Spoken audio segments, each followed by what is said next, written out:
Stephen Corrie, I'm the current director of Survival. And we're here, thank you for being here. We're here, as you know, because our society tries to eradicate the ways of life of other peoples, which robs the world of one of its most valuable resources, which is human diversity. Surely the key to protecting biodiversity, and indeed all diversity. I'm extremely privileged and lucky.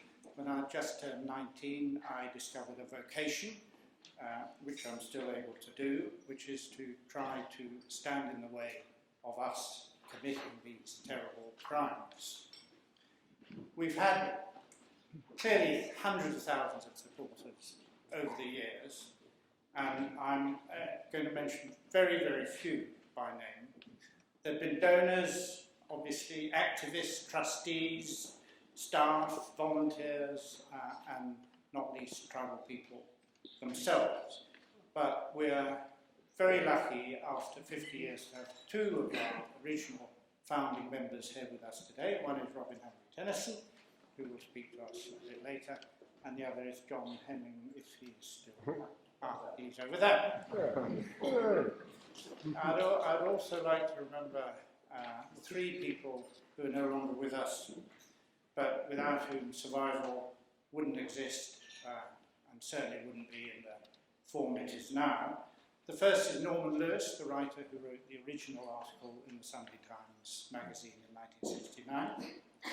The second is Francis Huxley, one of the original signatories of the letter which started the organisation, a man who was very supportive of me in the 1970s.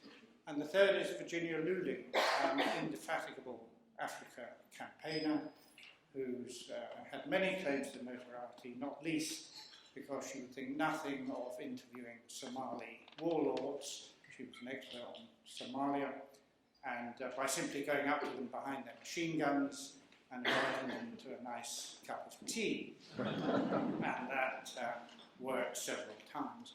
At her memorial service in London, the Somali community in London put on a great show for her.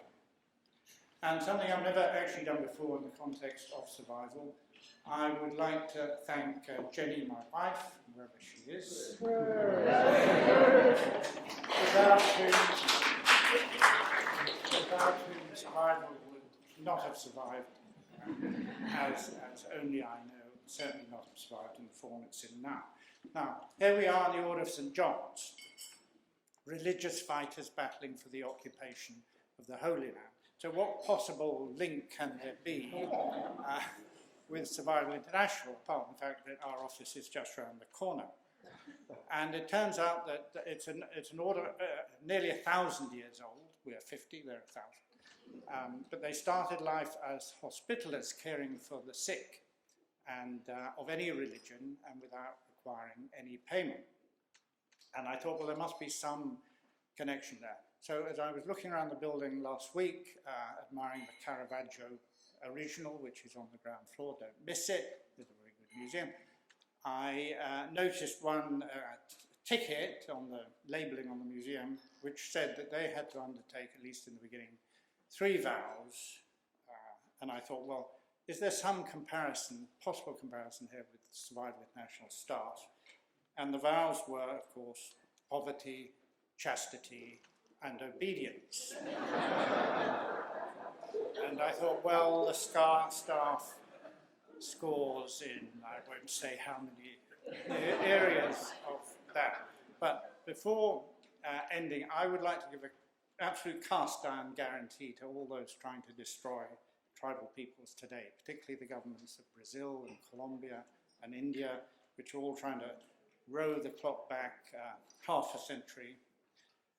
And the guarantee is that we will fight you every step of the way.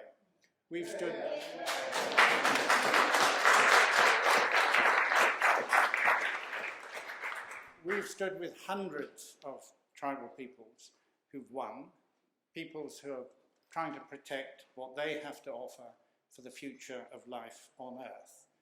And their expertise, their genius is now finally becoming widely recognized. So it's a great time to be part of a great team fighting on their side. And I can assure you, we have never been more ready for the battles ahead. Tribal peoples will and must win. Now, obviously, 50 years is time to look back, but it's also a time to look forward, to engage new generations to fight the attack on human diversity. And I would like to ask one of our most recent supporters to say a few words to you, Maya Rose Craig, who has her own campaigns, not on tribal peoples, but she is one of the very few young conservationists who see the racist element in environmentalism. And I end by pointing out that at Survival's 100th anniversary in the year 2069, if she is there, as I hope she will be, she'll still be younger than I am now.